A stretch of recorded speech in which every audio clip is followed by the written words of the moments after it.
What up, what up, what up, what up, what up, what up, what up, what up? What's good, people? What is up? What is they went from the fourth level of hell and sent us down to the seventh level of hell. Why? Because then you got Kwanzaa pulling out her titties. The whore pulled out her titties. And these whore bags over here started feeling and fondling on her tits. What? I don't have it to do with you. Girl, you can go over there, rant and rave.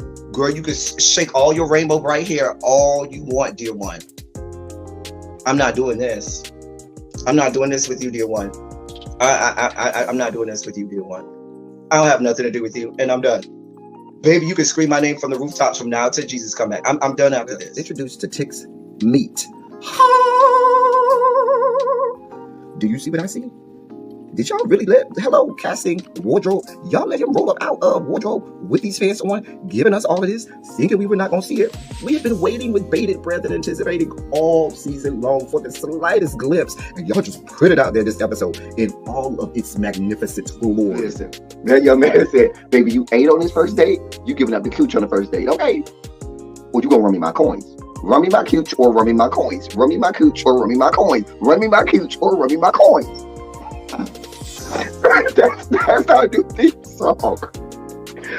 That is the new song. Listen, somebody need to put a beat to that. Run me my cooch or run me my coins. Run me my cooch or run me my coins. This what y'all got going on. Called out Sandcastle. Sand, bitch. Ow. Oh my God, it was so funny, girl. Woo, baby, listen, let me tell you something. This shit started to turn into the precursor for some gay porn. That's what I thought it was. Because Big T is getting all, the voice starting to go deeper and get a little more wet and moist and sentimental and all of this shit. And it was real gay at this point. Like, I thought the bitches was going to, I thought Lil Bird was going to turn Big T around and do him like he did Uncle Cliff and do the grease it up with City Lou and ran right in there. It's not a coincidence that Big T started off the conversation by trying to find out if Lil Murder was fucking Mercedes, which he found out he's not. It's also not a coincidence that he would start talking about prison. Why? Because the bitch was probably up in prison. Girl. Oh, Clifford, you better go get your man. Big T got plans for that. What he had on looked like something Big Bird vomited up or something like that. Like, I did not like it. That Big Bird couture he was going for, it did not work. Like the pastor of a gay mega church on Easter Sunday. Okay, it was way too much sequins. He had on way too much makeup. Baby, his face looked like Iyanla Van Zant's neckline. Okay, just way too much makeup clumped in everywhere on his face. Get it together, sweetheart. And you're a big girl, so that gives you a whole lot of canvas. So that was a whole lot of makeup, honey. Yeah. Rico looked like he was auditioning to be one of the three kings, or he was auditioning to be the main character on Jesus Christ Superstar. Girl, Wayne, did you have on a blue thong or a blue G-string or something? If you did, I want to see it. Get me up in my DMs. I do want to see if you have a blue thong or a blue, jock strap or something like that. I'd love to see it too. Anyway, but I liked it with the turtleneck. Now, Troy.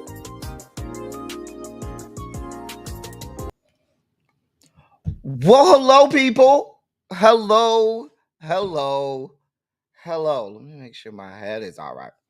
Hello, people, and welcome to Run Your Mouth.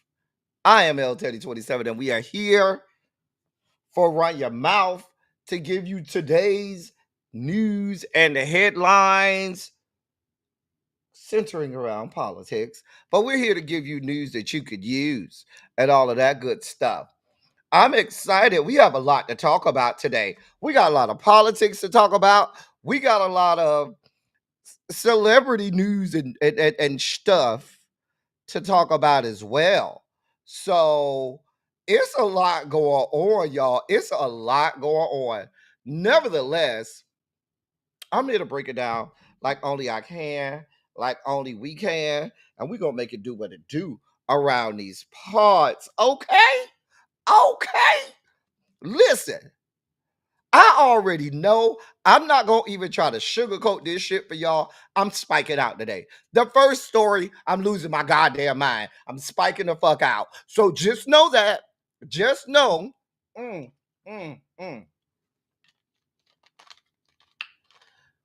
Finish that one up. And got another one on deck. Okay. Listen. Just know and understand that the first story we have today, when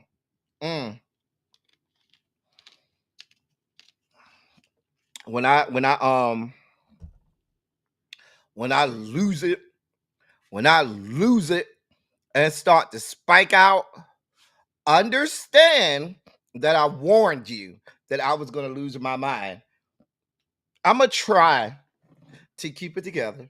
I'm going to do everything I can to stay focused, keep it together, make sure that I don't get way too off kilter with this. But I'm telling y'all, I fully expect myself to fucking lose it and spike the hell out. Somebody told me y'all love when I spike out. I be thinking I'll be going too far, but I just know this is going to happen. Anyway, it's a wonderful and terrific Tuesday. We're going to do it like only we can. I love having y'all here with me. Programming note, we're not having red, blue, and black today. We'll be back next week for red, blue, and black. So we'll get all of our we'll get all of our politics out on this live, and then we'll be back tomorrow. Let me start off. DPG is first. Let me say hey to DPG. What's going on, DPG? Terrence, what's good, bruh? What is up? How's it hanging over there in Cali? Tamara, how are you today, my love? My dog, good to see you. Hey, Uncle Jay, giving us cleavage like he always does. Janae is in the building, looking ravishing as always. Well, look at who we have here. Hey, Paul. Trey must have got done with you early today, Paul, because you is early for class. I'm proud of you, Paul. You was on time today. I'm real proud of you. That means you and Trey finished early. I'm proud of you, Paul. Yes, please go get some snacks and some libations, because you, whatever you do, ladies and gentlemen, go ahead and get you something sweet, something sugary, anything that you need to help you regulate your sugar levels. Go ahead and do that, because I'm telling you all, when we the first few stories we have today is about the all-out assault on Black people. So just prepare yourself. Go ahead, get you whatever victuals or snacks or whatever sugary stuff you need to get so that you can be prepared. Terry says, somebody go get Larry some lemon tea with honey. Child, we gonna need Larry today. We gonna need Larry today, y'all. We gonna need him. Hey, Shay. Shay says she be spiking out too. What's going on, Universal Goddess, my love? What's going on, beautiful? Suck passe, my Haitian princess. Angela Roche, what is going on? What's going on? What's going on? Really B say the tribe is here. All right, Really B. Well, hey, tribe. Hey, everybody coming in over from Really B. We're glad to have y'all. And if you're new around these parts, feel free to hit the like button. It don't cost you nothing. Or you could hit the dislike button too. Either one helps out with the algorithm. Anyway, hey, Lady D, what's going on? And feel free to pop out of the bushes. You ain't got to stay in the bushes. You can pop out the bushes because we have a good time over here. Hey, Xavier, what's going on? Quake, it is good to see you, beautiful. How are you? Hey, Sweet Pea. Hey. You say business as usual. What you trying to say? I spike out all the time, Abby. That's what you're saying? Hey, Ravine, what's going on, beautiful? Really B made you late? I'm glad you finally snitching on her instead of always snitching on me. Okay. Welcome to the party, Really B, because she always snitching on me. Hey, Chef Don, what's going on? I was in the bushes today for your live, Chef Don. But I was watching. Hey, Cindy, what you got going on over there? What you got going on? Hey, the Inform, what's good, bruh? What is going on? You see how Ravine be snitching? Hey, Miss Cookie Ray, you doing all right today? Hey, crazy homebody girl, is the DMV treating you well today? Y'all all right over there down to the DMV? What's going on, Brandon? What is going on? What's good, bro? What is up? Hey, Miss Old School, popping out the bushes. Well, hey, glad you popped out the bushes. Y'all, we're going to have a good time today. We got some serious stuff to talk about. Because they are attacking us Black people. We got some stuff. We got a couple laws that passed today that y'all certainly need to be aware of. We're going to talk about the Diddy trial. I am going to break down the Ryan Clark RG3 situation because we got to break that stuff down. Matter of fact, I need to check, make sure I got all of the videos up for that, and we got some other stuff. We gonna trash Cardi because y'all know I can't stand her. So the fact that somebody is trashing her and calling her a bad, unfit mother, it gives me good. It gives me a good feeling down in the bottom of my soul. Y'all know I can't stand that woman. I'll leave her to y'all, but we'll get there. We got a whole bunch of stuff to break down today. So y'all just sit tight, buckle up, buttercups, fasten your seat belts. It's gonna be a bumpy ride. Hey Kenya, what's going on? Ciao. Hey Culture Love, how you doing today? Hey Demetria. Demetria, how you doing today, sweetheart? You know I loves when I have you here, Demetria. Hey, Candace F. What's going on? We got Demetria. We got Candace F. All of the pupils have found their way in, and we ready to get this party started. I'm over here trying to get these herbs planted before all this rain hits B-more. Y'all getting rain down to the Baltimore? They say it's supposed to be like a little cool front coming in tomorrow into the weekend, but we'll see because it's been hot as fuck outside. It feels like Satan's nutsack outside. So, listen. Hey, Jeannie, what's going on, sweetheart? Hey, C. Golden, good to have you. Cassandra, how are you? Listen, y'all, if y'all are ready to go ahead and get this party started, go ahead and put a Shondo in the chat. Let me know it's time to bring out Larry so he can help us usher in this good Sugar Spike segment. Let me know y'all ready to get this party started. Hey, Felicia. Hey, everybody, I tagged along with Really B. I'm glad to have you, Felicia. I hope you enjoy yourself. Listen, Quake, it's been feeling like Satan's nutsack already. And it ain't even as hot as it's gonna be in July and August. God help us. It sounds like y'all are ready to get this party started. Larry, we're ready. We're ready. All right, ladies and gentlemen, non-binary, gender-conforming members of our audience, I bring to you the late, great Larry Myers to help us usher in our Sugar Spike segment.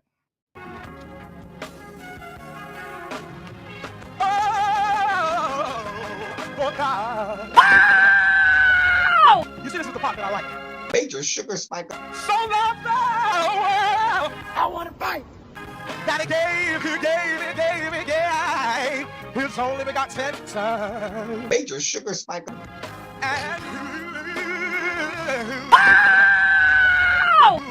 shall ever believe. Major Sugar Spike. They shall not perish, but have everlasting life. Taste the biscuit. Jesus! I wish somebody help me.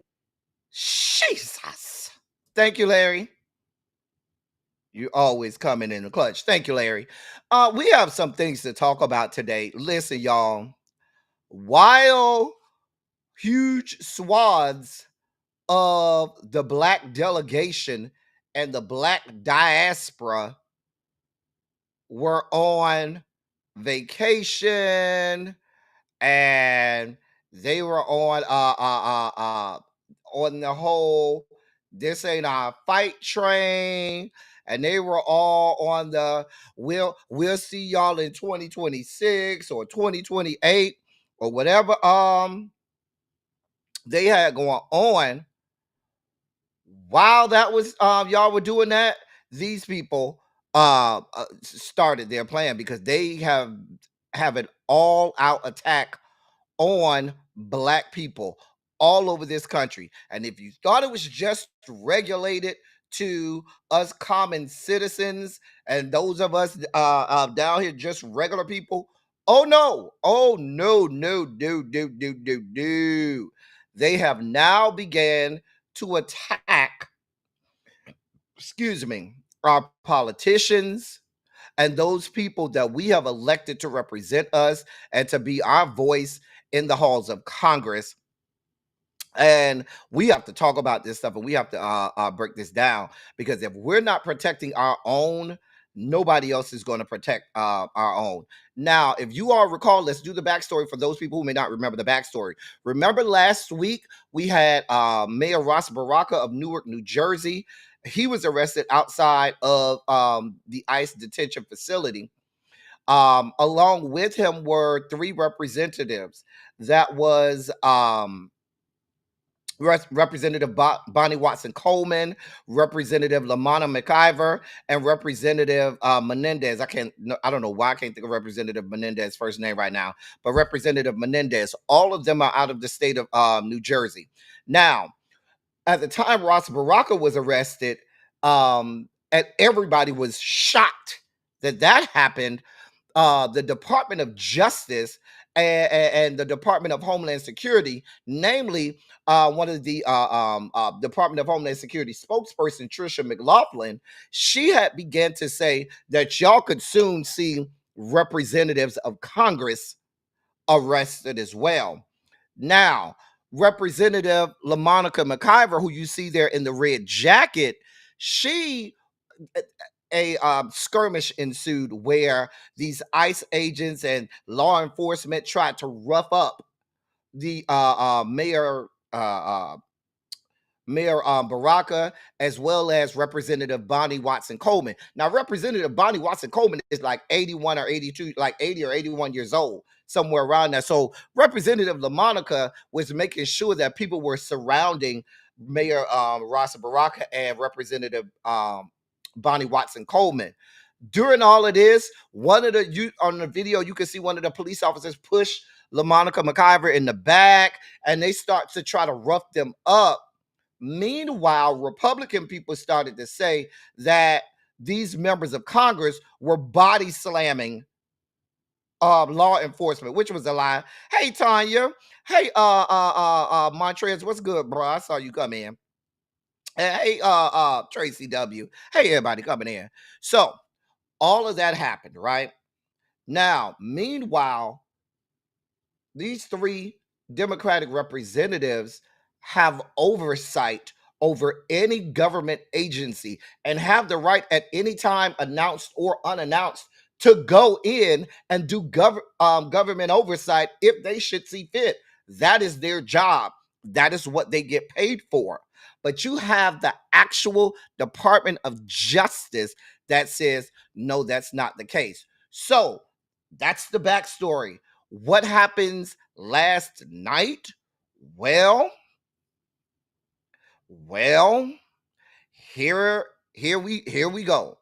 Democratic Representative LaMonica McIver, who you see in the red there, is now being charged with assault after a skirmish with federal officers outside an immigration detention center. And that's according to New Jersey's top federal prosecutor, who also announced yesterday or last night that she was dropping trespassing charges against Newark Mayor. We'll get there in a second. Interim U.S. Attorney Alina Habba wrote on social media that Representative McIver is facing a charge of assaulting, impeding, or interfering with law enforcement, but court papers providing details were not immediately released or publicly available online. The prosecution of McIver is a rare federal criminal case against a sitting member of Congress for allegations other than fraud or corruption. The case instantly taps into a much broader and more consequential power struggle between the Trump administration engaged in a sweeping overhaul of immigration policy and a Democratic Party scrambling for ways to respond. Within minutes of Habba's announcement, McIver's Democratic colleagues cast the prosecution as an infringement on lawmakers' official duties to serve their constituents and an effort to silence their opposition to an immigration policy that helped propel the president back into power, but now has emerged as divisive fault lines in American political discourse. Listen, people came out sweepingly against what was happening to Representative McIver. You had the Congressional Black Caucus. They put this statement out. It said, let me remove the banner so y'all can see this. It says, and this is from the Congressional Black Caucus on bogus charges against Representative LaMonica. It says, quote, Representative LaMonica McIver has the full and unwavering support of the members of our caucus. The criminal charges filed today by the U.S. Attorney for the District of New Jersey against Representative McIver are shameful and entirely without merit. To be clear, a member of Congress has the constitutional authority to visit ICE facilities with an appointment, without an appointment, to conduct oversight. Congresswoman McIver, acting in her capacity as a member of the House of Representatives, the Committee on Homeland Security, was upholding her constitutional duty by conducting lawful oversight during the Delaney Hall visit, as expected by her constituents and, by extension, the American people. These bogus charges are nothing short of a cowardly attempt to intimidate members of Congress from holding the administration accountable. Ultimately, these efforts will fail because House Democrats and the Congressional Black Caucus would never bend the knee to the Trump administration. The CBC and House Democrats will continue working each day to hold President Trump and his administration accountable, including conducting constitutionally mandated oversight and standing up against the attempts at congressional intimidation, bullying, and extreme abuses of power. End of quote. Now, once again, hey, Lady Virtue, we are in uncharted territory here. This is not business as usual here.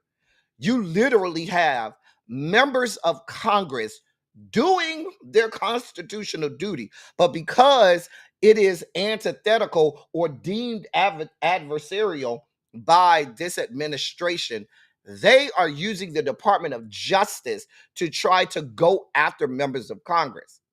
Now, U.S. Assistant the lead prosecutor Haba, let's be clear.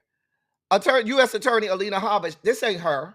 This came down from the top. This came down from Pam Bondi, and this came down from your president, Donald John, via Pam Bondi. And they called and told Alina Haba, you need to put this out on social media that she's been brought up on charges. Hey, Symmetry. Hey, Catherine Powell. Now, here's the deal. What are we going to do now? I'm going to be real honest here, y'all. Like it said in the article, nobody has seen the actual physical documentation and paperwork for this filing. Okay, one thing that the U.S. Federal prosecutors don't like to do, they don't like to lose. If they bring someone up on charges, they prosecute people, and they have a success rating in the upper 90s. They are very successful when they put indictments out there and they try to prosecute people. So the fact that you don't see any, and let me say that again, no outlet that I have seen yet has said that they have seen the paperwork, the indictments, charges actually filed, which means that this could actually just be this this whole scare tactics. This could be all for show. But even if it is, you've gone way out of pocket. This is way beyond the pale. The fact that you would actually have indictment charges, or even threaten charges, or lie and say that charges were put out on a sitting member of Congress, knowing that they were in the acting in the duties of their office, is way beyond. I've been telling y'all for some time that we are in a constitutional crisis, that we are in the middle of an authoritarian dictatorship takeover, and people are just been like, oh, okay, well, we're here. Nobody's going to sound the alarm. We're already here, y'all. We have members of Congress being indicted, meaning when people are indicted and charges are brought up, you have to go turn yourself in.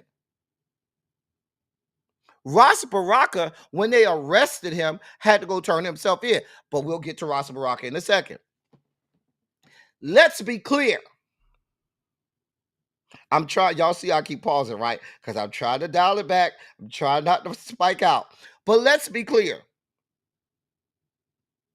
This is the same fucking Department of Justice and the same White House that has a defense secretary that are putting military secrets out there on unclassified apps like fucking Signal. in direct violation of the law, willful violation of the law. We have a fucking attorney general who sold between 1.5 and $5 million worth of stocks on the day that Donald Trump told all of his friends and sycophants, today is the day for you to sell your stocks. And she sold them and she made hundreds of millions of dollars.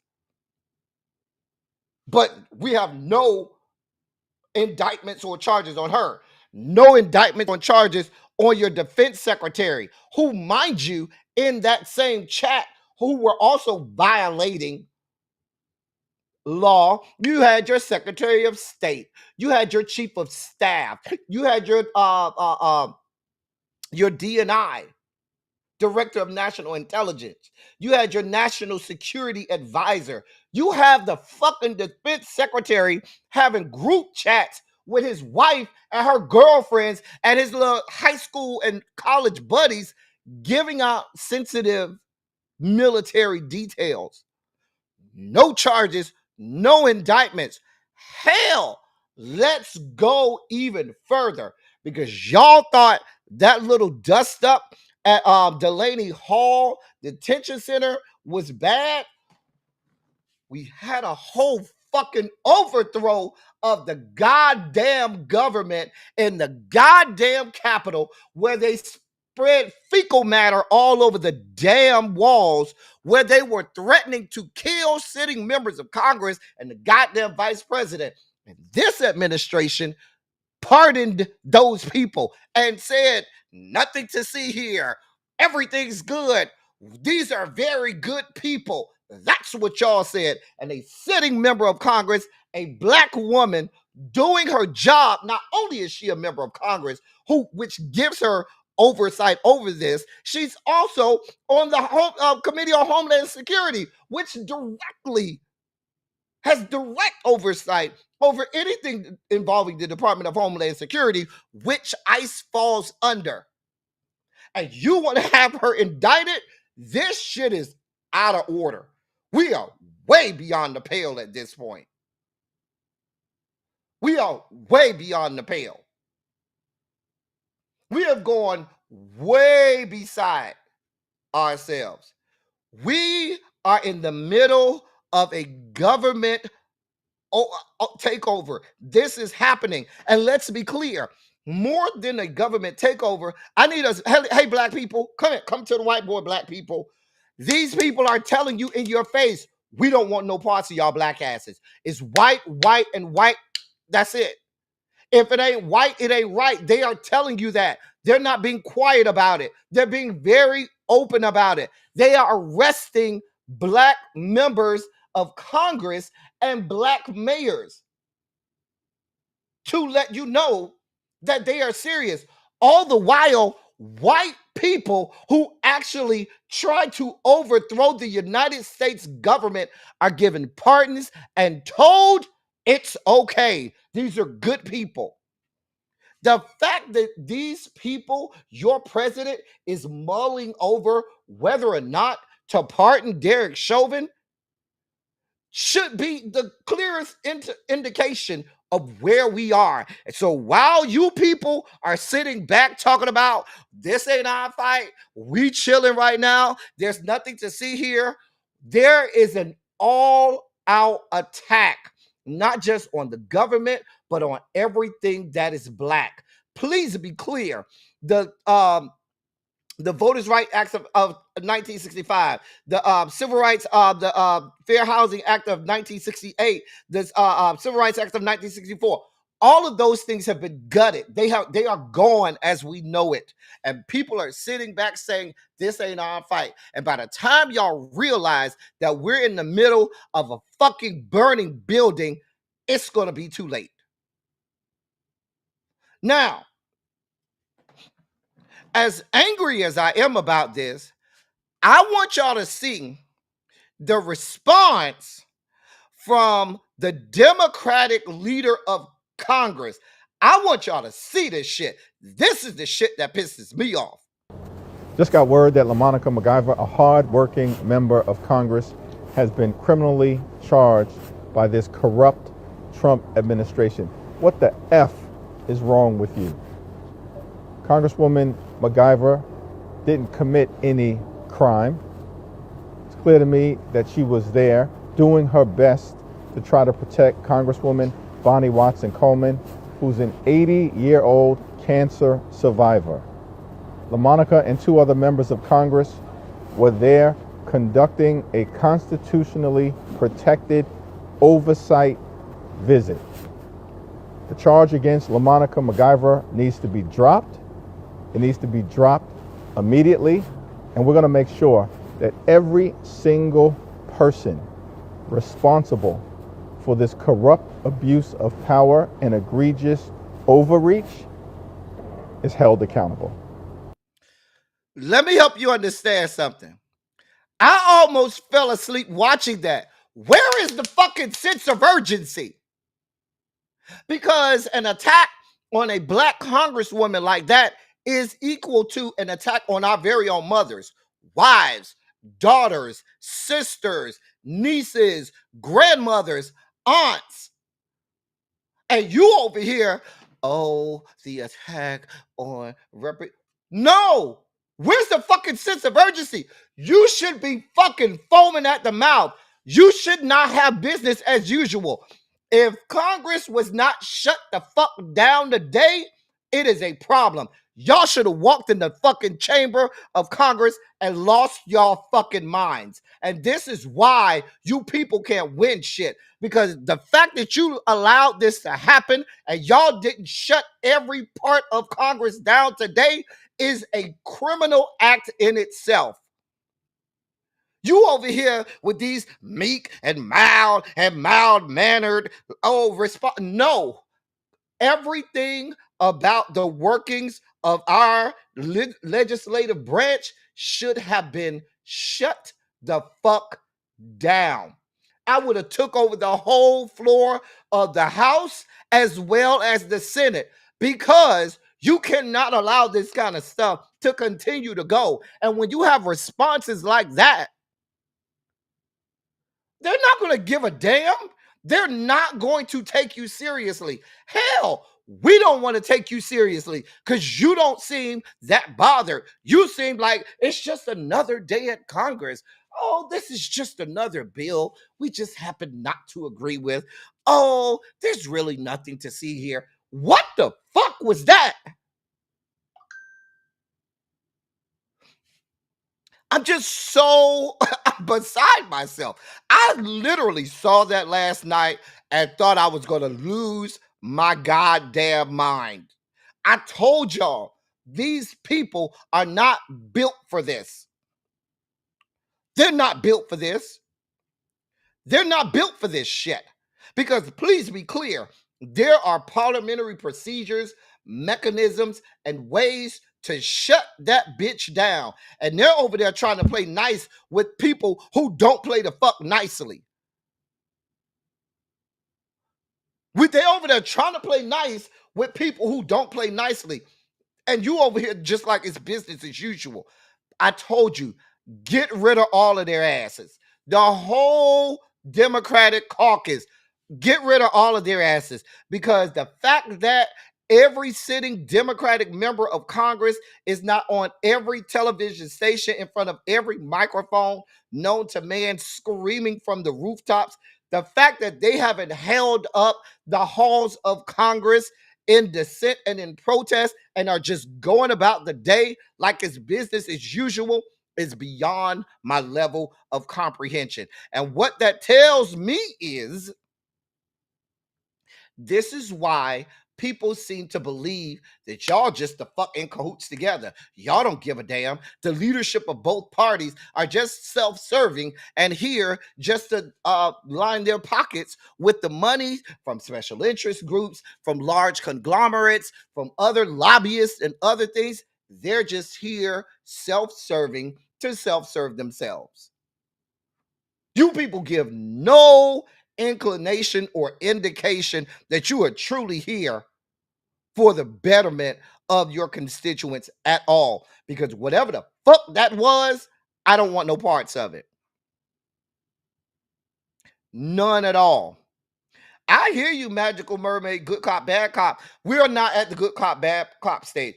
Everybody should be a bad cop at this point. They're arresting and indicting members of Congress for doing their jobs and pardoning people who tried to kill members of Congress. You bitches are sitting around like it's just a regular day in the office. I just want y'all to wrap y'all brains around that, members of Congress. You have an administration that pardoned people who tried to murder you and then come back and try to arrest you for doing your job. Y'all just sitting there like it's just a regular day. I just want y'all to make sense of that for me.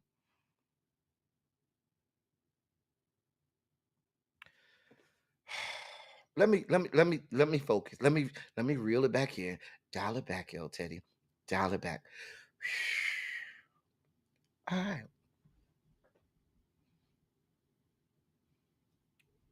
Now, y'all let them disrespect. Remember Al Green? Y'all let them disrespect Al Green. Y'all let them censure Al Green. Remember that? You have members of the Democratic Party voted to try to censure Al Green. When we had during the last Congress, y'all let them vote to censure Jamal Bowman as well as Cori Bush.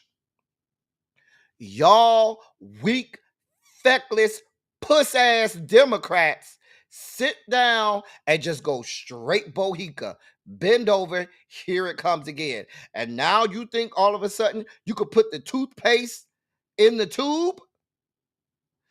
There's been an all-out assault on you people, and you have had no response. No response at all. Nobody respects somebody who just sits there and just allows themselves to get beat. Don't even try to put up a fight. Right, Ilhan Omar. There has been so many things that's way beyond the pale at this point. Way beyond the pale. You remember when Paul Gosar and put out that video threatening that cartoon where he threatened to kill a sitting member of Congress, and they were like, "Oh, these are jokes. Y'all keep letting this shit go on and on and on. Where do we end now? Where does it fucking end?" Right, I ain't even pitched the motherfucker. I ain't even put a scratch on him. Oh, what happened to Representative McIver is a bad thing.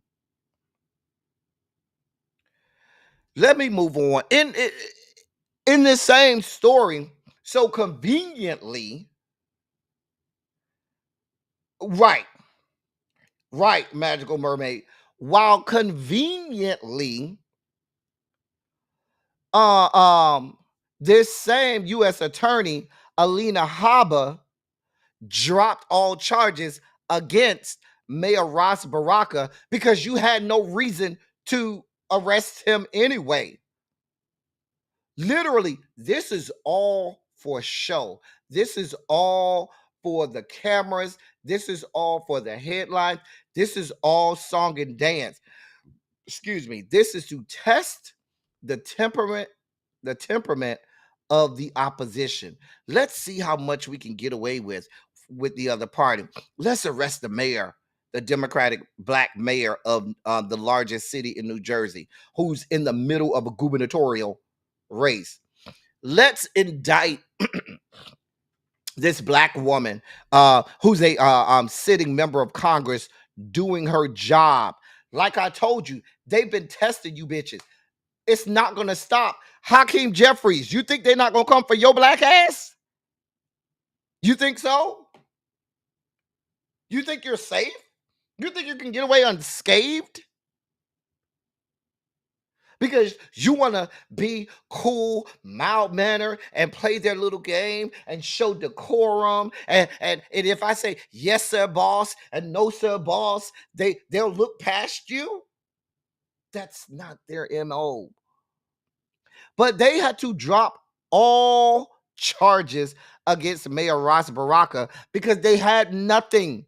There was no way any judge in America was going to convict them. No jury could convict them because there was nothing there. They had not done anything. And in the same vein, that's why until I see the paperwork, I really don't believe that they filed charges and there's a true indictment on Representative McIver. Because if there actually is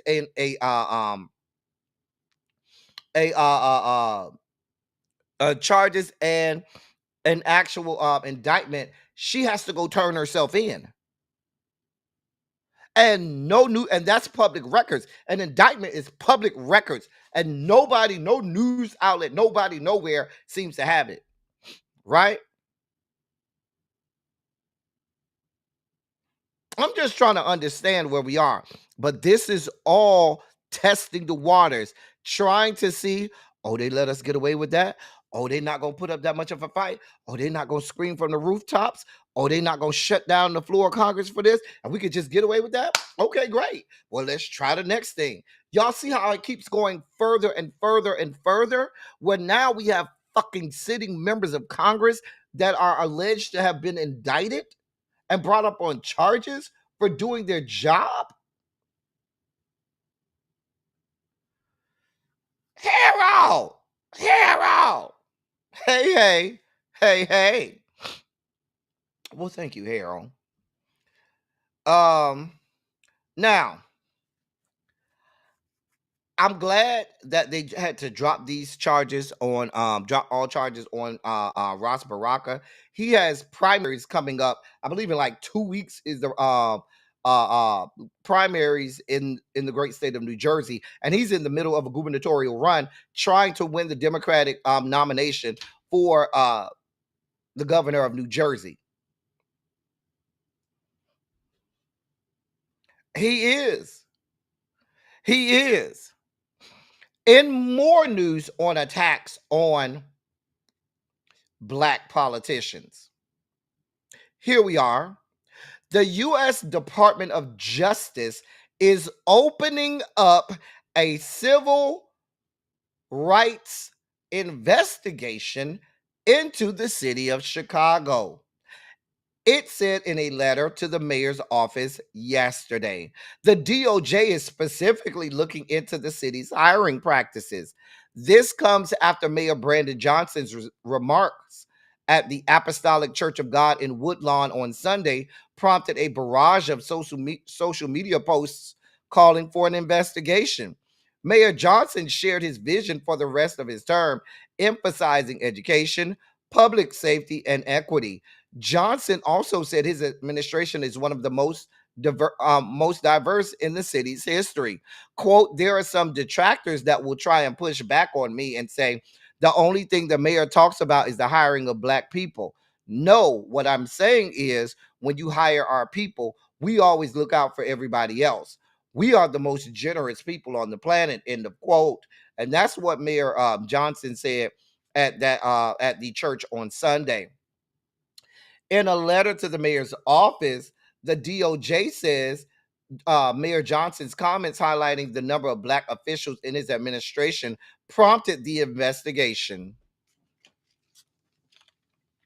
Y'all see what's happening here, right?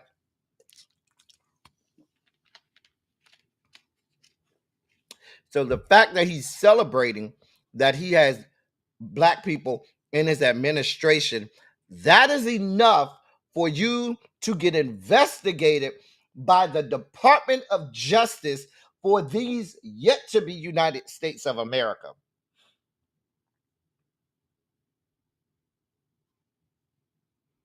Here's what really made them mad. Here's what's really made them mad. Here's part of his statements at the church on Sunday. This is why they mad. He said, quote, business and economic neighborhood development, the deputy mayor is a Black woman. Department of Planning and Development is a Black woman. Infrastructure, deputy mayor is a Black woman. Chief operations officer is a Black man. Budget director is a Black woman. Senior advisor is a Black man. End of quote. And that sent the white people into overload. Assistant Attorney General Harmeet Dillon stated in the letter, in part, quote, if these kinds of hiring decisions are being made for top level positions in your administration, then it begs the question whether such decisions are also being made for lower level positions. End of quote. Excuse me. And that's from the letter, that's in the letter from the Department of Justice. Mayor Johnson's office released a statement on Monday afternoon saying, quote, Mayor Johnson is proud to have the most diverse administration in the history of our city. Our administration reflects the diversity and values of Chicago. Unfortunately, the current federal administration does not reflect either. We are aware of the letter issued by the Department of Justice, but are awaiting the official receipt of the letter. Our corporation counsel will review it at that time. End of quote. The mayor's office also released a demographics breakdown of his office. It's 34.3% black, 30.5% white, 23.8% Hispanic, and 6.7% Asian. There's also 5% that are two or more ethnicities. Sounds pretty diverse to me. I think what bothers them is the fact that 34%, which is the largest percentage, is black. That bothers them for the same reason that they're bothered that the federal the breakdown of the demographics of the federal employees is also in the 30th in the 30s in terms of percentile, and they don't want no parts of black people only being about 13-14% of the population but making up 30 plus percent of anything. Because in their minds, that means that white people are they're taking white people's job. Y'all see what this is all about. Y'all see exactly what this is all about. And if y'all don't understand that this is an attack, y'all do not get disillusioned and distracted by all of this ICE stuff, disillusioned and distracted by them outwardly saying that they're going after Hispanics and things like that. Mm-mm. No, no, no, no, no, no, no, no, no. No, no, no, no, no. That's not what they coming after our black asses. And if y'all don't wake up and understand that they're doing that, it's going to be too late. Exactly, little baby. Exactly.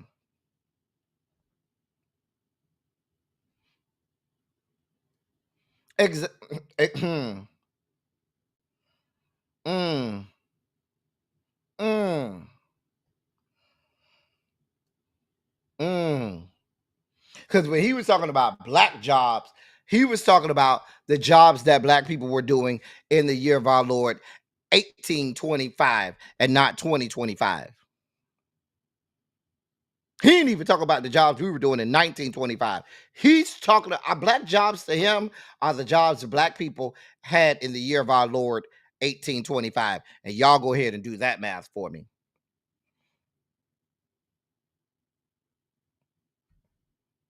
That's a great question, Magical Mermaid. But nevertheless, here we are. Here the fuck we are. These people are masters of distraction. Masters of distraction. Because they want y'all to be upset, bothered, because they said they're coming after Beyond Skank and Oprah and stuff, and they want y'all to be bothered by that. Meanwhile, on the other side of the building, all of this shit is going on. Let's move on. Here's something that came up that they're not talking about, or at least not loud enough, and now it is happening. Well, the Trump administration has decided to permit the sale of devices that enable standard firearms to fire like machine guns. A move that one person familiar with the matter said was, quote, by far the most dangerous thing this administration has done. End of quote.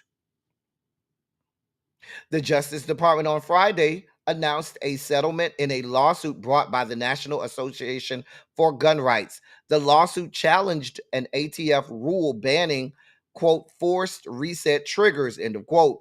And those are devices that allow semi-automatic weapons to fire rapid bursts of bullets. Quote, this Department of Justice believes that the Second Amendment is not a second-class right. And we are glad to end a needless cycle of litigation with a settlement that will enhance public safety. End of quote. And that's what your bitch ass Attorney General Pam Bondi said in a statement. Vanessa Gonzalez, a spokesperson for Giffords, the National Gun Violence Prevention Group led by former Representative Gabrielle Giffords, condemned the move. Quote, the Trump administration has just effectively legalized the machine guns. Lives will be lost because of his actions. This is an incredibly dangerous move that will enable shooters to inflict horrific damage. The only person who benefits from these being on the market are the people who will make money from selling them. Everyone else will suffer the consequences. End of quotes. And that's what Ms. Gonzalez said. The move comes after a majority of the judges on the conservative Fifth Circuit U.S. Court of Appeals. And what do we know about the Fifth Circuit, class? The Fifth Circuit is where what? Say it with me, class. Where democracy goes to die. But yes, the move comes after a majority of the conservative Fifth Circuit U.S. Court of Appeals appeared to side with the gun rights group during oral arguments in the case in December. The judges cited a Supreme Court decision last year finding that another rapid-fire device called a bump stock did not convert firearms into illegal machine guns. Since the forced reset trigger devices will not be considered firearms, they can be purchased anonymously without a background check or an age check. Machine guns have been illegal in the United States since 1986, a notion to even gun rights groups have come to accept. There have been several lawsuits over the forced reset trigger ban, and lower court judges have issued rulings that came down on both sides of the question. Assuming the Fifth Circuit ruled against the ban, the issue likely would have ended up in front of the Supreme Court. But now the Trump administration is abandoning the effort to restrict the devices. A former senior ATF official criticized the move and predicted that the courts would have upheld a ban on reset trigger devices. Here we are. Here we are. Here we are. Here we are. Here, what the fuck we are. These people do not care about us. And if that wasn't enough reason for you to think that they don't care about us, well, then there's this. Oh, that wasn't enough for you to think that they don't care about us? Well, here we are. The Trump administration said today it will limit approval for seasonal COVID-19 shots to seniors and others at risk, pending more data on everyone else, raising questions about whether some people who want a vaccine this fall will be able to get one. Top officials for the FDA laid out new standards for updated COVID shots, saying they'd continue to use the streamlined approach to make them available to adults 65 and older, as well as children and younger adults with at least one high-risk health problem. But the FDA framework published today in the New England Journal of Medicine urges companies to conduct large, lengthy studies before tweaked vaccines can be approved for healthier people. It's a stark break from the previous federal policy recommending an annual COVID shot for all Americans 6 months and older. In the paper and a subsequent online webcast, the FDA's top vaccine official said more than 100 million Americans still should qualify for what he termed a booster under the new guidance. Dr. Vinay Prasad described the new approach as a, quote, reasonable compromise, end of quote, because we're having compromises on people's health. He described it as the new approach as a, quote, reasonable compromise, end of quote, that will allow vaccinations in high-risk groups to continue while generating new data about whether they still benefit healthier people.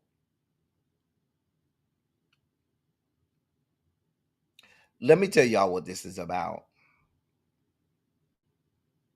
You do know that the head of the Health and Human Services is a known non-vaxxer, right? Right? Hey, Cams, you also know that they gutted the FDA and gutted the CDC, and the people that they left in there are the people who will go along with their fuck shit and say whatever the administration wants them to say. There are literal people sitting in the FDA, sitting in the CDC that will actually say things that go counter to actual real science.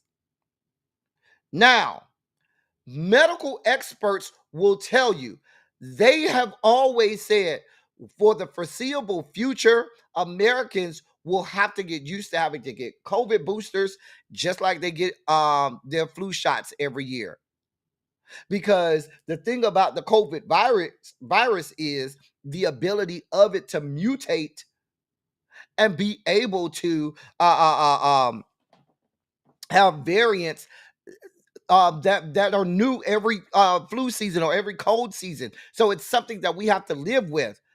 If you're not having people that are getting these boosters and that are being inoculated against this disease, you could potentially have this thing flare up again. And once again, we'll have a repeat of what we had during the 45 administration, where millions of people had to die for no reason. They're playing politics and compromise with your health. Because what they're saying is you have to be 65 and older, or if you're not 65 and older, you have to have you have to be high risk. You have to have maybe be immunocompromised, or maybe like, I don't know, people who have only one kidney and things like that. Some people like that tend to be at high risk for different things. You have to be somebody that has a known high risk in order to get it. Hey, Janae. So what they're saying is, if you don't fall into one of those categories, you can't even go over there to say, let me get the booster. Meanwhile, back at the ranch, if the government puts that out there, the insurance companies will not cover it. Let me say that again. If the government is putting that out there, the insurance companies are not going to cover it either. So even if you went out there and said, let me go get one, you're going to have to pay for it on your own. Uh-huh. Mm-hmm.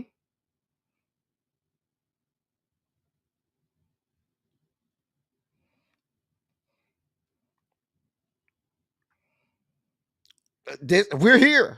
We are here. Here the fuck we are. These people do not give a damn about whether we live or die. They don't. Oh, this is exactly what you see in authoritarian governments and oligarchies, where the only people that matter is the top 1% in the billionaire class that fund all of the government and fund all of their lavish trips and all of their lifestyles. The rest of you people do not matter. You all can die. You all can get sick, rot, and die. They're going to have everything for themselves, because you do notice that when asked, your Secretary of Health and Human Services says, well, I probably would have my kids get vaccinated, but you're telling other people that they shouldn't get vaccinated. This is what we have going on. They don't give a damn.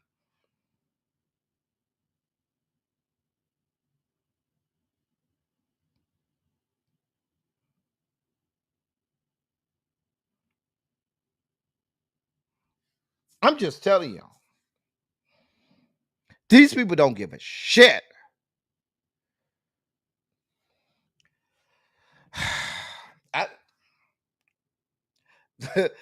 they telling y'all better machine guns are back out there. We're here for all of the machine guns, and they're also saying that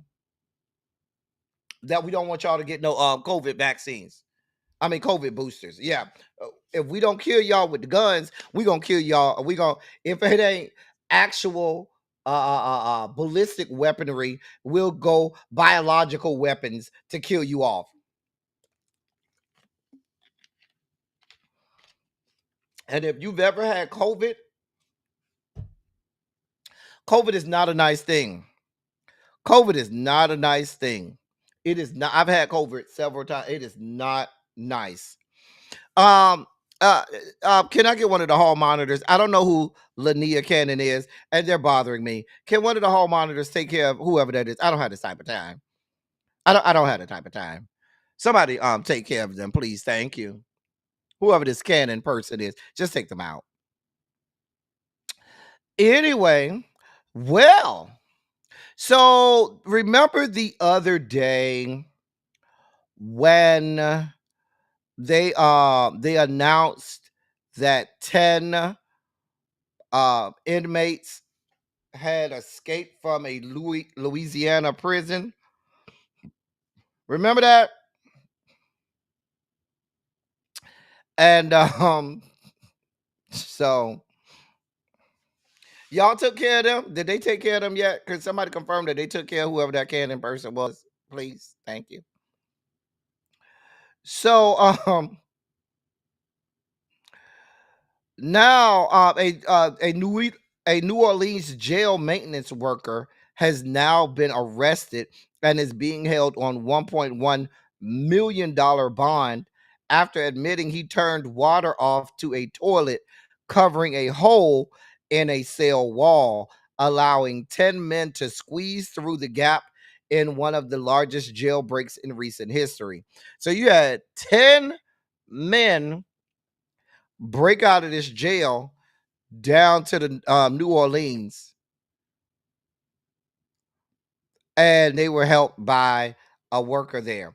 The inmates pulled off the daring escape from a jail early Friday by yanking open a faulty cell door, moving the toilet, and slithering through the hole. Graffiti on the wall included the message, quote, "Too easy, LOL," end of quote, with an arrow pointing to the gap. Because now they're taunting y'all.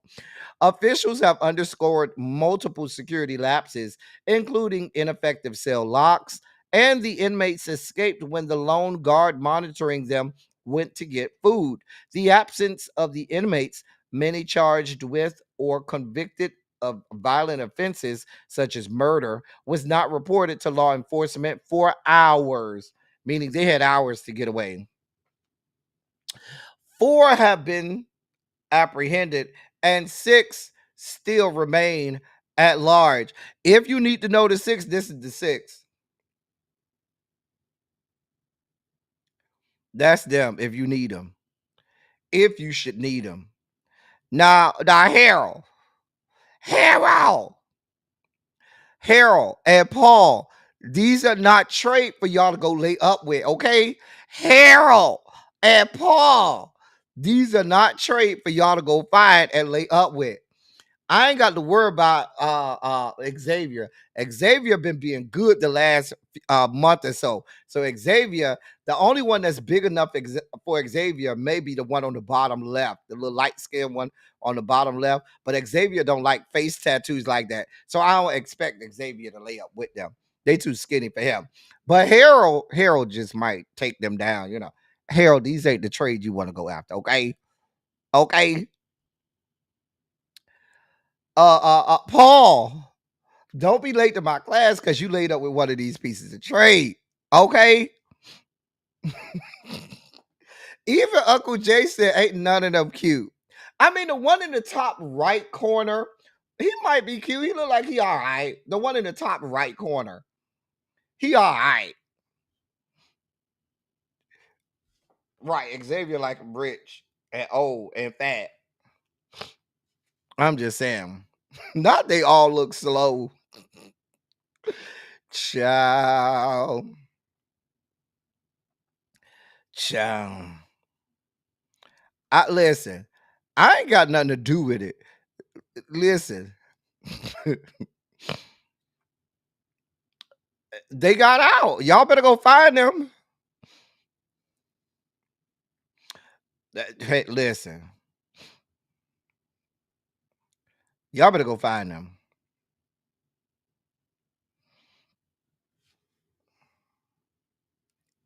Here we are. Anyway, moving on. In more laws that this administration is passing. So, your president yesterday signed the Take It Down Act, which is a bipartisan piece of legislation that enacts stricter penalties for the distribution of non-consensual intimate imagery, sometimes called revenge porn, as deep fakes created by AI. So it could be actual revenge porn pictures or AI revenge porn pictures. Okay? The measure, which goes into effect immediately, was introduced by Senator Ted Cruz, a Republican from Texas, and Senator Amy Klobuchar, a Democrat from Minnesota, and later gained the support of First Lady Melania Trump. Critics of the measure, which addresses both real and AI generated imagery, say the language is too broad and could lead to censorship and First Amendment issues. The law makes it illegal to, quote, knowingly publish, end of quote, or threaten to publish, or threaten to publish, or threaten to publish intimate images without a person's consent, including AI created deepfakes. It also requires websites and social media companies to remove such material within 48 hours of notice from a victim. The platforms must also take steps to delete duplicate content. Many states have already banned the dissemination of sexually explicit deepfakes or revenge porn, but the Take It Down Act is a rare example of federal regulators imposing on internet companies. The Take It Down Act has garnered strong bipartisan support and has been championed by Melania Trump, who lobbied on Capitol Hill in March, saying it was, quote, heartbreaking, end of quote, to see what teenagers, especially girls, go through after they are victimized by people who spread such content. Um, Senator Ted Cruz said the measure was inspired by Elliston Berry and her mother, who visited his office after Snapchat refused to, for nearly a year, to remove an AI generated deepfake of the then 14-year-old. Meta, which owns and operates Facebook and Instagram, supports the legislation. How do y'all feel about this?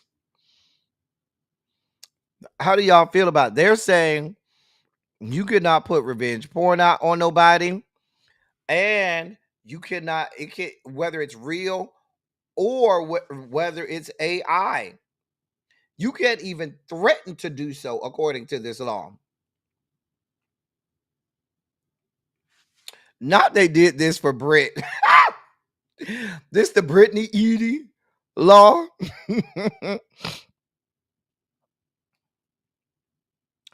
I think I agree that this is when you look at the language of the law, it is very general, very broad. Um I don't I don't think they truly got into the meat and potatoes of the technology of it all. And I think that this is going to end up with a case that makes its way to the Supreme Court and could be overturned. I'm just saying. I think that's really what this is about, Cymera. That's really what this is about, because you know her nudes have been all over Al Gore's good internet. And if you think by some chance you're going to be able to scrub the internet of that gutter butt, gutter snipe ass porn that you were making, Melania, you're dreaming. Hey, Jay Parrish, what's going on?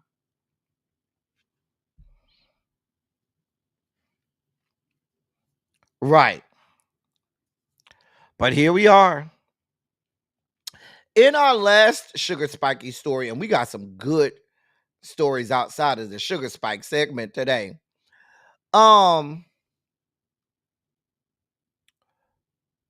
So lawmakers in some states are seeking to require Medicaid and private insurers to cover detransition procedures if they cover gender affirming care for transgender people.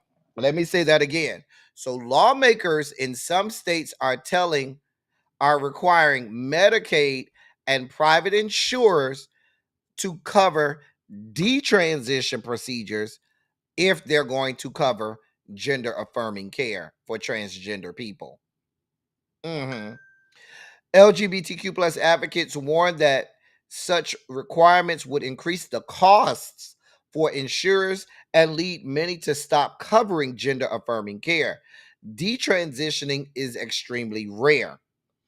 Last week, the Texas House of Representatives passed Senate Bill 1257, which would mandate that insurers cover detransitioning.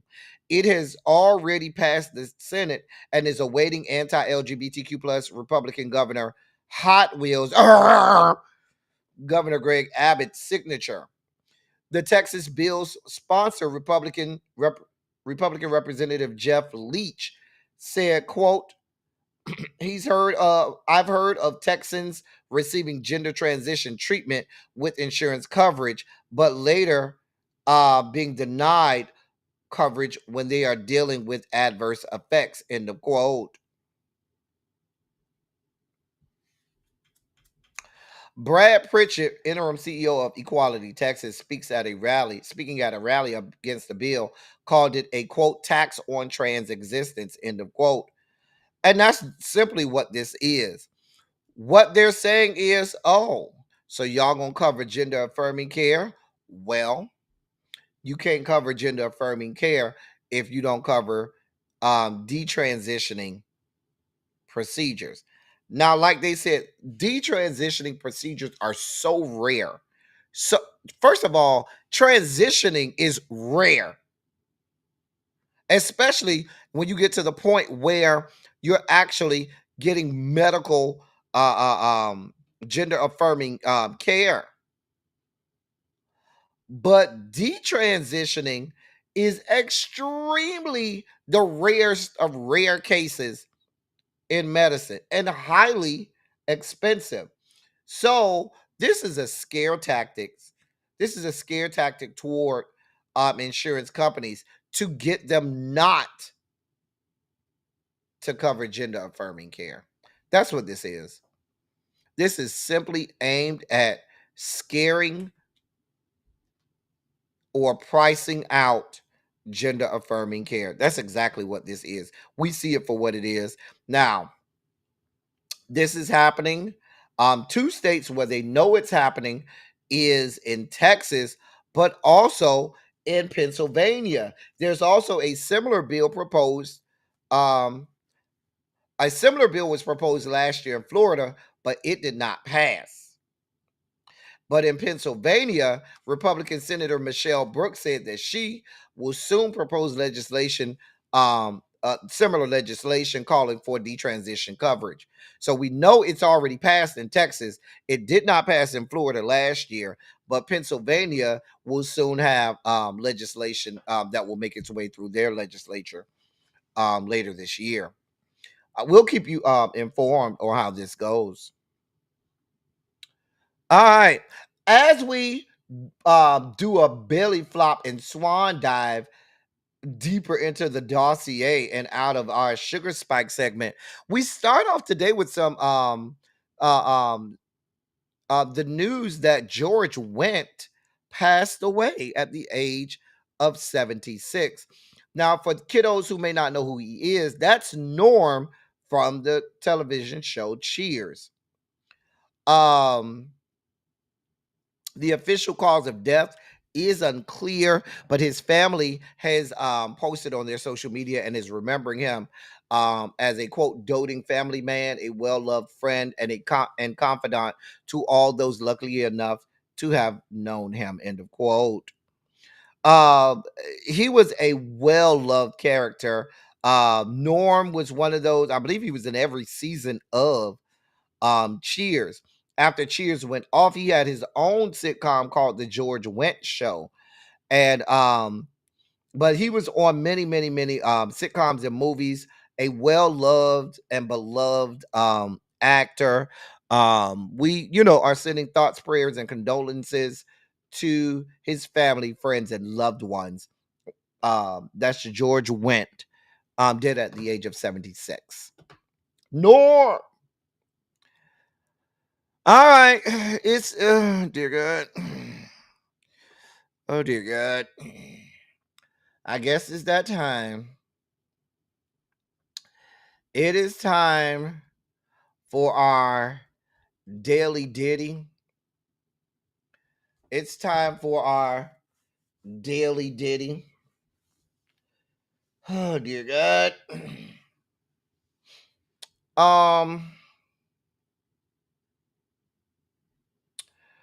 Today you had Cassie's mother.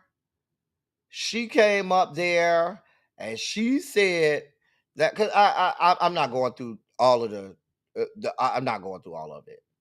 But Cassie's mother, she took the witness stand today. She said that she had to take out a loan to pay Diddy $20,000 so that he wouldn't put out a sex tape of her daughter.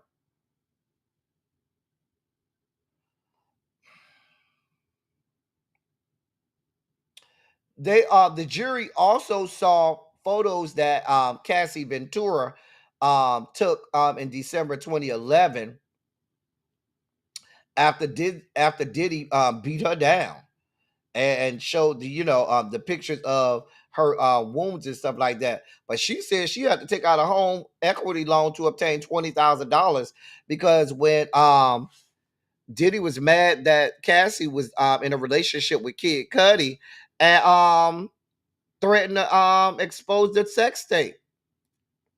Now, there's been rumor, it's been rumored that Kid Cudi could take the stand. Now, Cassie's mother also testified that she said all of this came out because Cassie emailed her mom and said that Diddy was threatening to release the tapes, right? And they said that he actually mailed the mom a cassette tape of the video. Just a mess. Just a damn mess. Who else testified today? Oh, one of the David James continued. We talked about him yesterday. He started yesterday. We ended yesterday with him, and so his testimony continued today. Trying to see if he had anything notable in his testimony.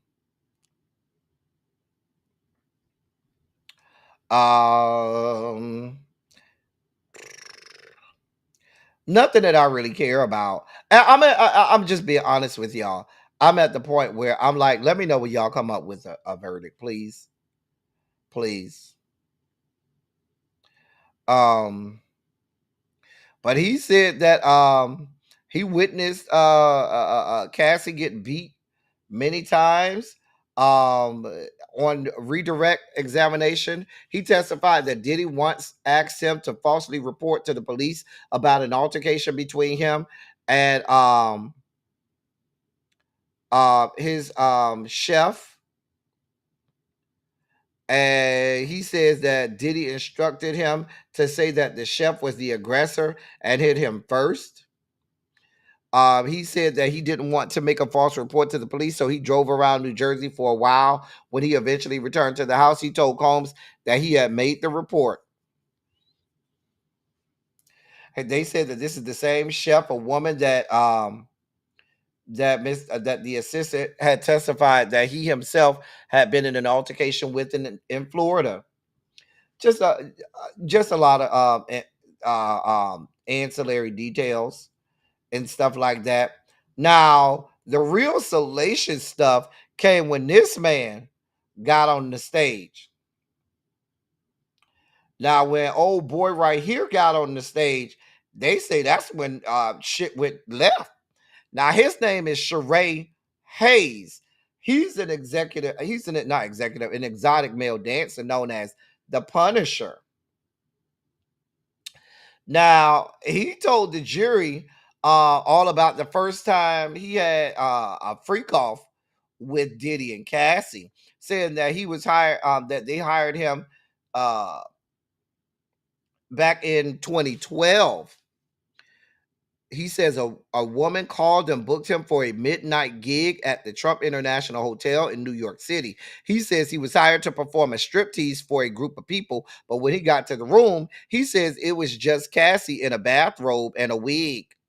He told the jury Cassie told him that she and Diddy, neither of whom he recognized at the time, didn't want him to dance. Instead, wanted him to create a sexual scene with baby oil. Baby oil. He said the room was dimly lit with bottles of baby oil on deck, all over the place.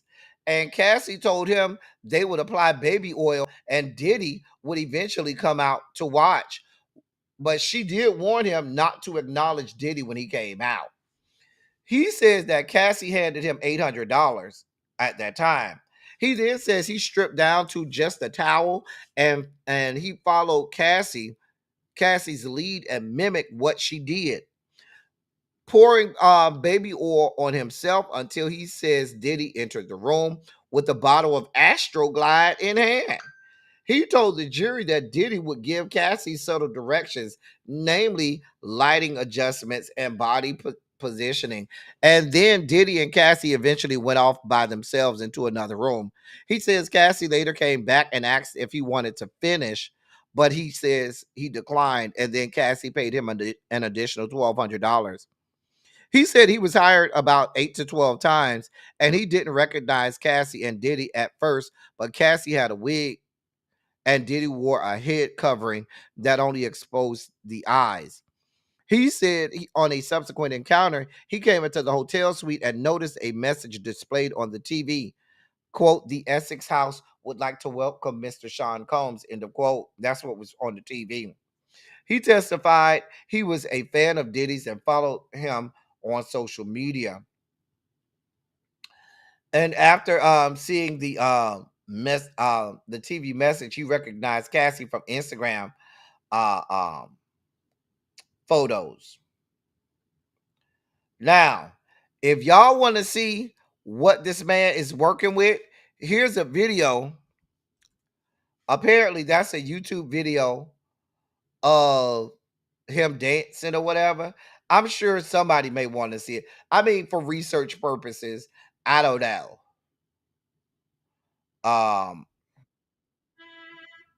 But for research purposes, you may want to watch it. You know, listen, I don't know. I don't have nothing to do with it. I mean, you look like you got a nice slab of beef. According to the video that I saw. But yeah. That's all I got. I don't know what he was using Astroglide for, Xavier. Like Astroglide is, you know, Astroglide is like what you put in your whole bag. That's not the lubrication that you use at home if you really want to have a good time.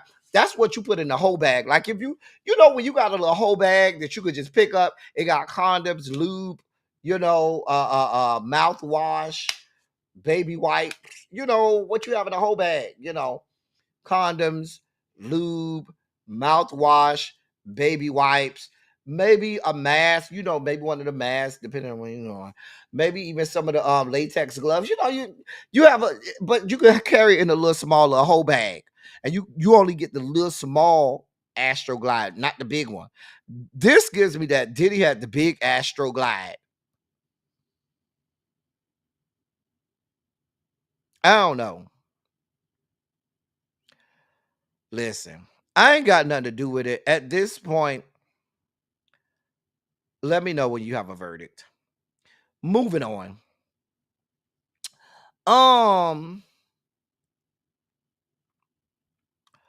Down to the Googles. They have unleashed another wave of AI technology to accelerate a year-long makeover of their search engine that is changing the way people get information and, and curtailing the flow of internet traffic to websites. The next phase outlined at Google's annual developers conference includes releasing a new quote AI mode option end of quote, in the US. The feature makes interacting with Google's search engine more like having a conversation with an expert capable of answering questions on just about any topic imaginable. AI mode is being offered to all commerce in the US just 2.5 months after the company began testing with a limited labs division audience. Google is also feeding its latest AI model, Gemini 2.5, into its search algorithms and will soon begin testing other AI features, such as the ability to automatically buy concert tickets and conduct searches through live video feeds. In another example of Google's all-in approach to AI, the company revealed it is planning to leverage the technology to re-enter the smart glasses market with a new pair of Android XR powered spectacles. I have no, these are my AI glasses. I had them on. I mean my smart glasses here. I had them on yesterday. Um the preview of the forthcoming device, which includes a hands-free camera and voice-powered AI assistant, comes 13 years after the debut of Google Glass, a product that the company scrapped after public backlash over privacy concerns. Google didn't say when its Android XR glasses will be available or how much they will cost, but disclosed they will be designed in partnership with Gentle Monster and Warby Parker. The glasses will compete with similar products already on the market from Facebook parent Meta Platforms and Ray-Ban. Now, what a lot of companies and websites are upset about is the AI option stops you from going to websites. So if you said, tell me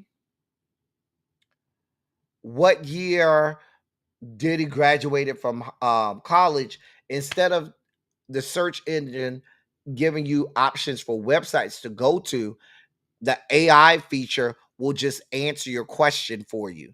And so people who have websites that provide information are upset because what they're saying is it's curtailing or stopping people from actually getting that going to their website. And when you stop people from going to their website, what happens is advertisers don't want to go to their website either. And so that makes the website lose money. So it makes Google more money, but makes everybody else less money. I foresee uh, um, somebody suing Google over this. I see the SEC getting involved with this, but we know Google is already in the pockets of this administration, so we'll see how far that gets. Anthony Anderson was robbed. Well, I don't know if he was robbed, but there was a burglary attempt on his house in Encino.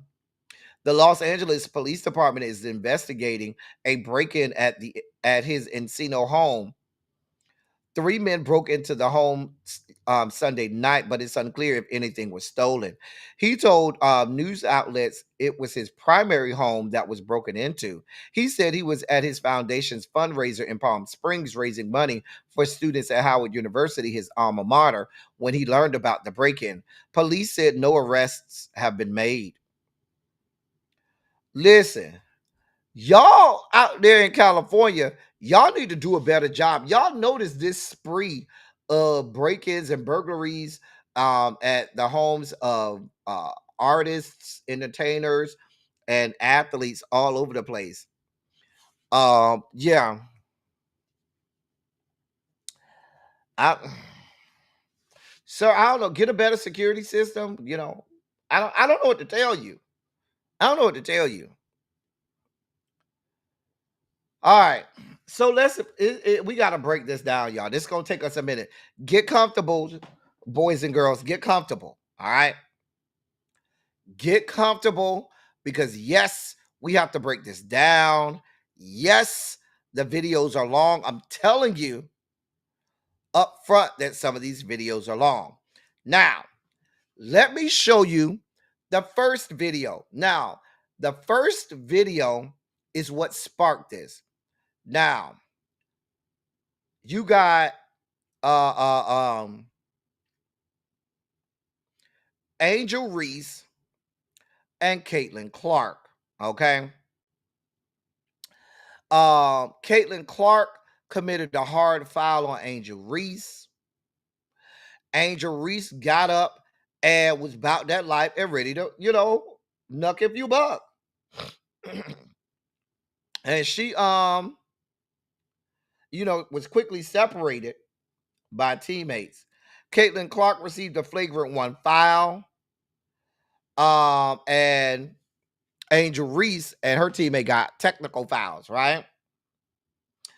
After the game, both players were asked about it. Angel Reese said, quote, "Basketball play. Refs got it right. Move on."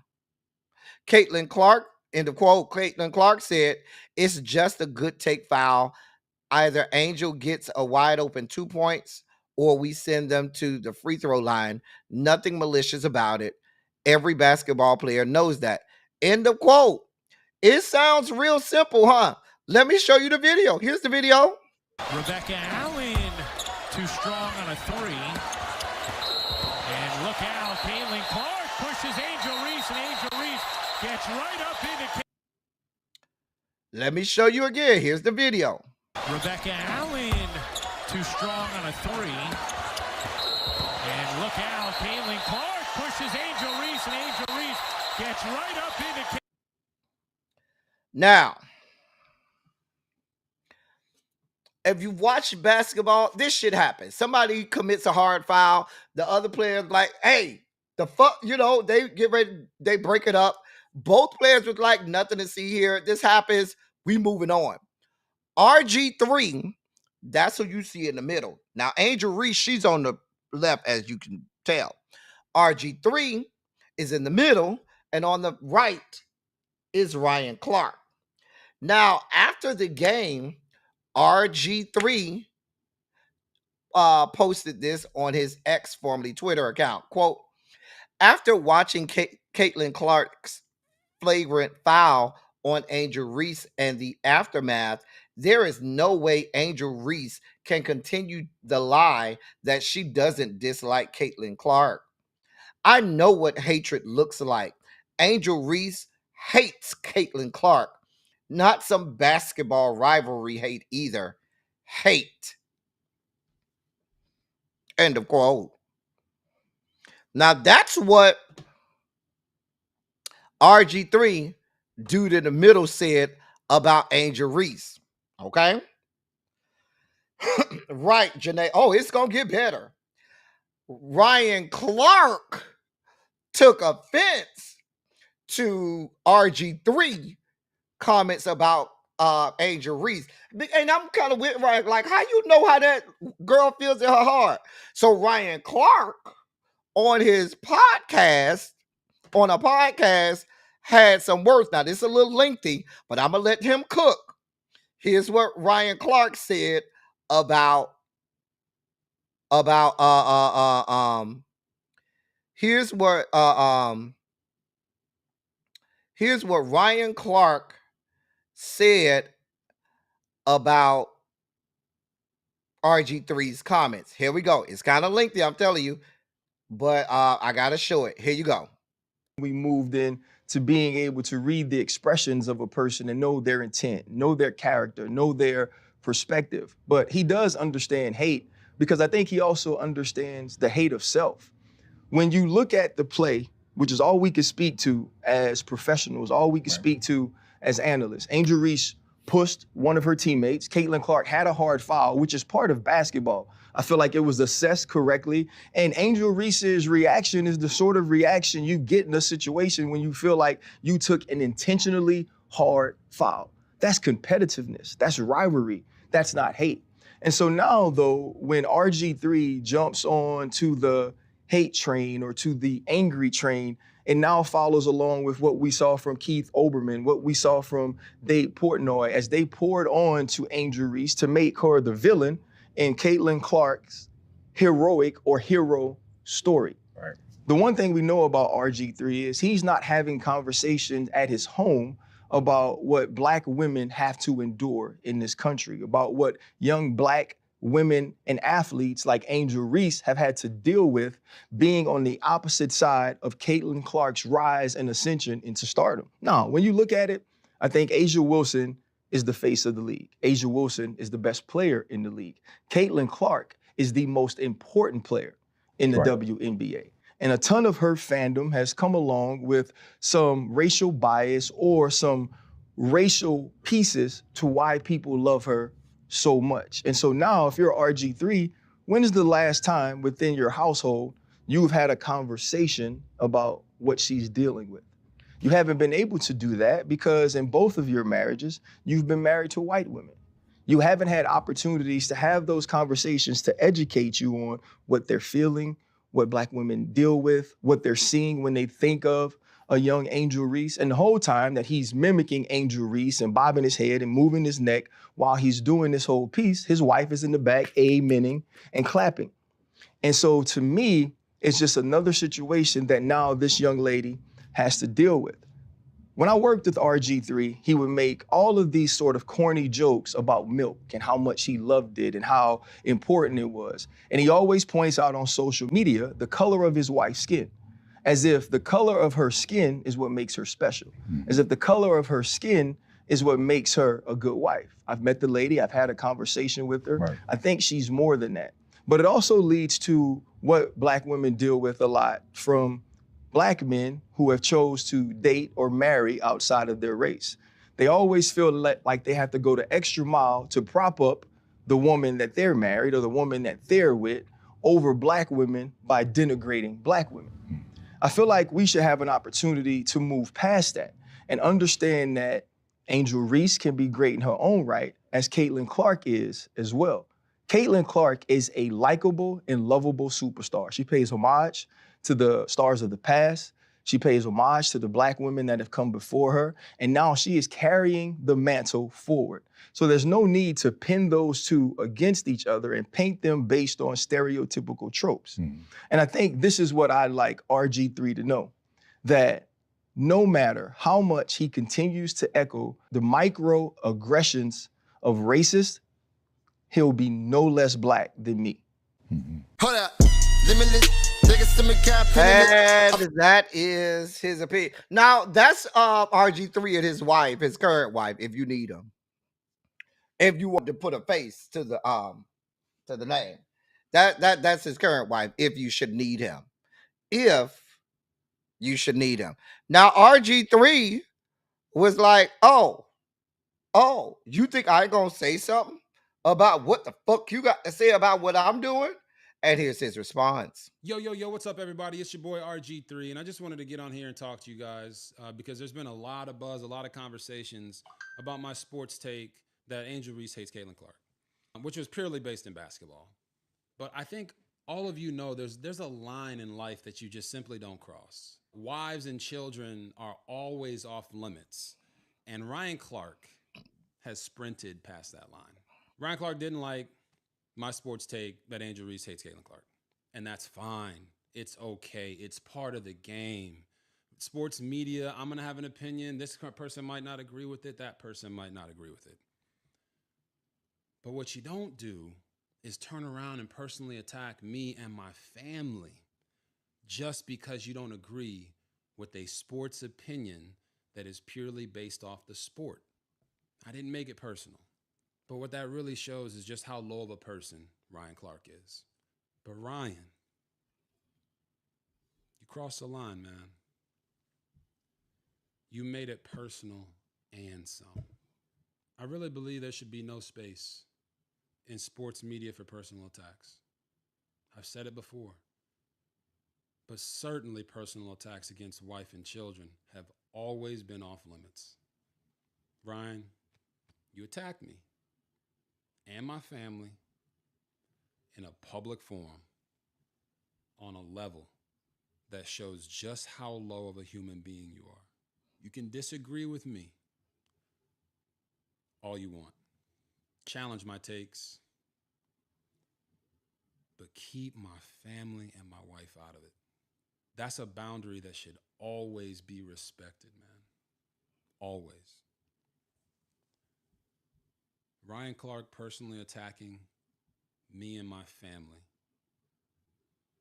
because he disagreed with my sports opinion is a bad look for ESPN. It's cowardly, it's spineless, and it's weak. Ryan Clark personally attacking me and my family. Personally because he disagreed with my sports opinion is a bad look for him as a man. I hope you get the help you need, brother. Now listen.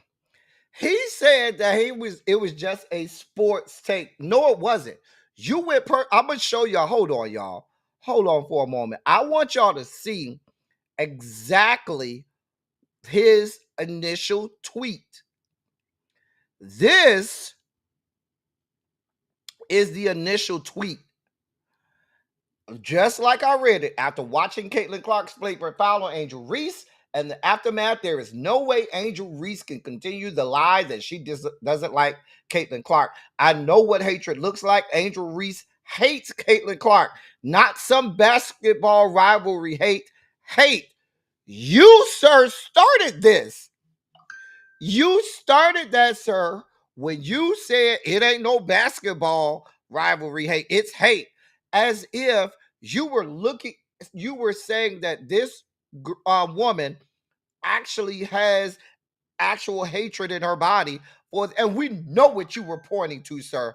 This was all about race, and you over there thinking that you finna be the bastion of protection for all of the mayonnaise mamas across the fruited plain.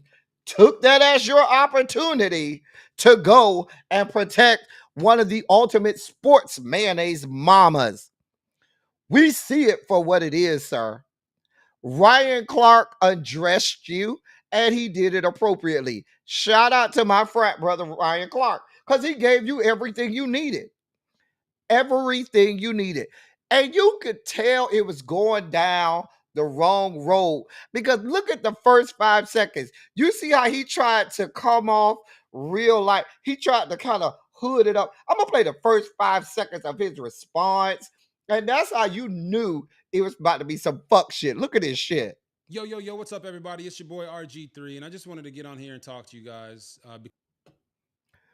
Girl. We see this, sir. You ain't the first idiot and asshole with melanin that has spoke ill of black women and that have attacked black women for no damn reason, and you damn sure won't be the last, okay? You ain't the first, and you won't be the last. We see and we know you, and you're kind. We've seen it over and over and over and over. I'm just saying.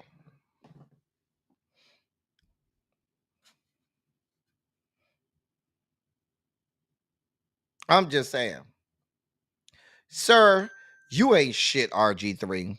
I'm glad. I should not revel in the fact that you got fired from ESPN. You got fired from your job down to the NFL. Now, what's being said is, let's be clear.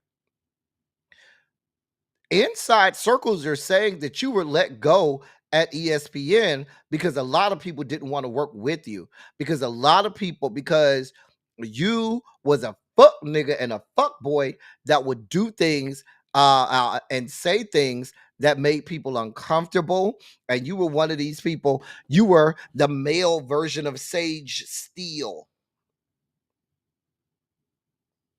I'm not going to put you all the way out there with Jason Whitlock because that's way out on left field.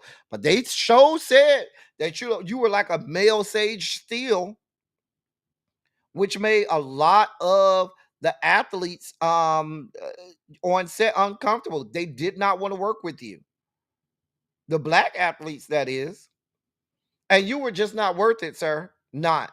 And so everybody was surprised when you got fired. Like, wait, you got fired? What happened? The inside sources are saying, sir, people ain't see it for you like that. And you tried to come for this black woman, and you tried to say that this black woman actually had real hate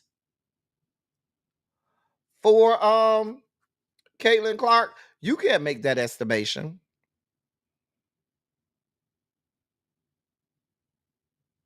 You can't. All the while, you over there laid up with the mayonnaise mama. Like Ryan Clark said, you could lay up with them all you want. Baby, you still a nigga in they eyes. And that's the long and short of it.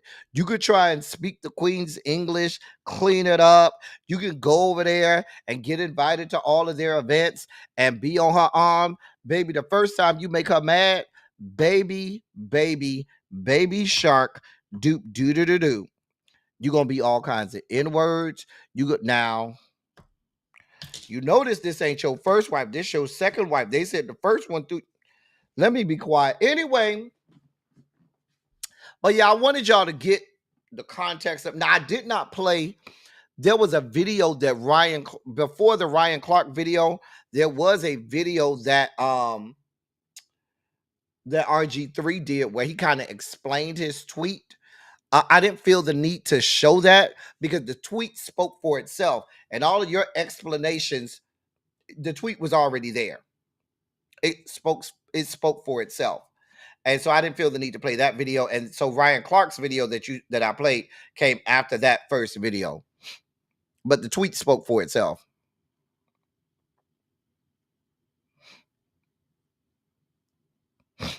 Anyway, moving on. Is this the last story of the day? God, I'm tired. No, it's not. In more news, Salt and Pepper are suing their record label, their former record label. They have filed a lawsuit in federal court in New York yesterday, asserting that the Copyright Act of 1976, which says that after several decades, artists can terminate previous agreements and reclaim ownership of their records, clearly now applies to them. The fight, which has led to UMG pulling Salt and Pepper's music from streaming services, comes as many artists with beloved legacies are making lucrative sales of their catalogs, while others get stuck in classic record label battles over old contracts. Quote, UMG has indicated that it will hold plaintiffs' rights hostage if it means tanking the value of plaintiffs' music catalog and depriving their fans of access to their music, end of quote. And that's according to the lawsuit. UMG representatives did not immediately respond when asked questions. The lawsuit suggests that situations like Salt and Peppers are the very reason the provision of the Copyright Act exists. It allows artists who made deals, quote, at the beginning of their careers, end of quote, when they were relatively powerless, to use the cultural standing and musical legacy they later established. The suit says Salt and Pepper filed to terminate their agreement under the law in 2022, quote, eager to retake full ownership of their art and legacy, but that inexplicably UMG has refused to honor their rights, end of quote. Salt and Pepper by law they should now be able to own early recordings, including those from their 1986 debut album Hot Cool Vicious and their 1987 album Push It. Okay. Um, they say other recordings should be legally theirs later this year in 2026, and those include their 1993 album "Very Necessary," which includes "Shoot" and "What a Man." Uh, get them people their money. That's it. That's all. Get them people they money. That's it. That's all.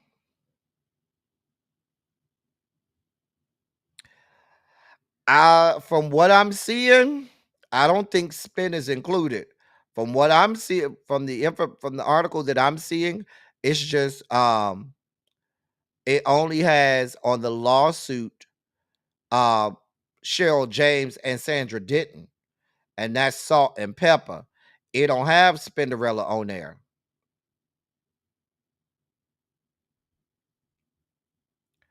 I, I ain't got nothing to do with it. I think it's fucked up that they don't got um Spinderella on there. But I mean, didn't they have another DJ on the first album? Or was that before the first album? Maybe the other DJ was before the first album. But I know they had another DJ before they had Spinderella. Anyway, we got to move on. In our last story of the day, because I'm tired and hungry.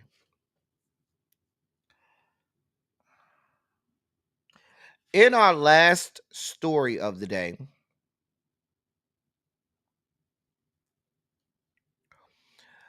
um, Offset is calling out Cardi B over her parenting skills. Now, he deleted an Instagram post, but he posted on Instagram saying, quote, spend time with your kids, not just on the gram, end of quote, which most people are saying is directed at Cardi B. Now, Cardi B has not come out and responded, but everybody is saying, listen, this is directed at Cardi B. He now we know that he has recently requested joint custody of their three children. He's requested that Cardi's home should be the children's main residence. He is also asking the court to divide up their joint property and that they each be responsible for their own lawyer fees. Cardi recently went public with her new boyfriend Stephon Diggs, if you remember. So maybe that's why he's finding that. Maybe that's why Offset is calling her out. Um, I don't know. I don't know whether she's taking care of her kids or not. I don't know. I don't know what type of parent she is. I can't stand her personally. She get on my nerves.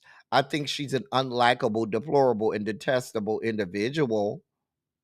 However, I cannot speak to whether or not uh uh uh she is or is not a good parent to them kids.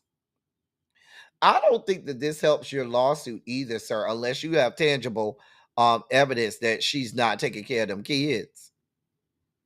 Are you gonna take care of them? Because you don't give me that you the type that's gonna be the doting father there 24 hours a day at the beck and call of those kids, which is why you telling the judge you want them to stay with the mama, but you want joint custody, but you want her to have primary custody or custodial custody, I should say.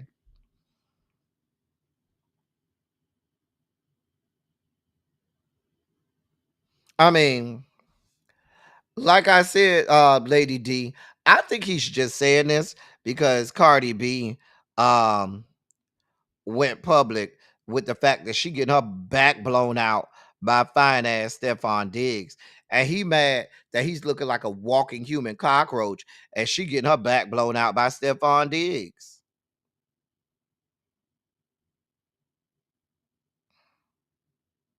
I'm just saying. You sound real mad about it. I mean, say it with your full chest, because if you're gonna say it, why delete the post?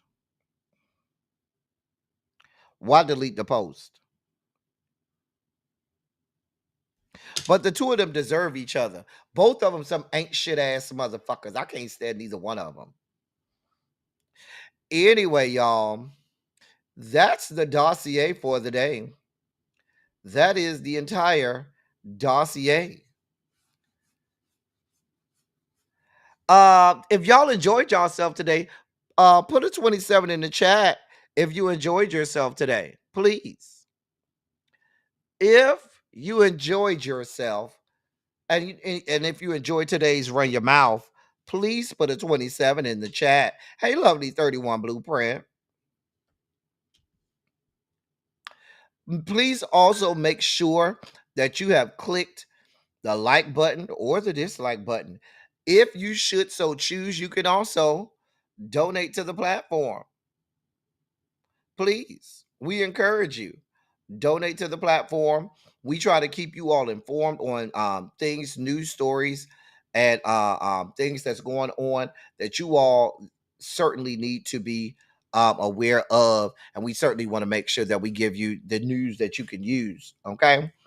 We rightly divide everything over here. Hey, Melinda J. All right. Listen, y'all. I'm about to get out of here. We'll be back tomorrow. No, I ain't hear about Sniffy's Xavier. What happened? Girl, what happened, Xavier? Put it in the members only chat, Xavier. Shout out to the members. And shout out to those people who sent CashApp today. CashApps today. I appreciate y'all. Tracy C sent the CashApp. Thank you, Tracy. And The Informed sent the CashApp. Thank you, The Informed. Thank y'all for supporting the platform. I appreciate that. Y'all help to keep the lights on over here. Over here. Anyway, y'all.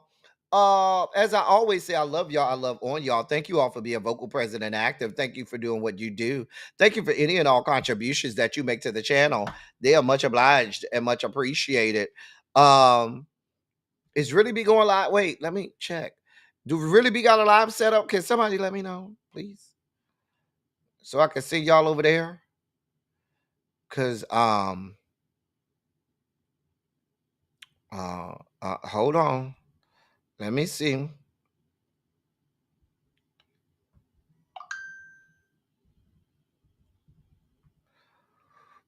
I don't see nothing. I don't see nothing.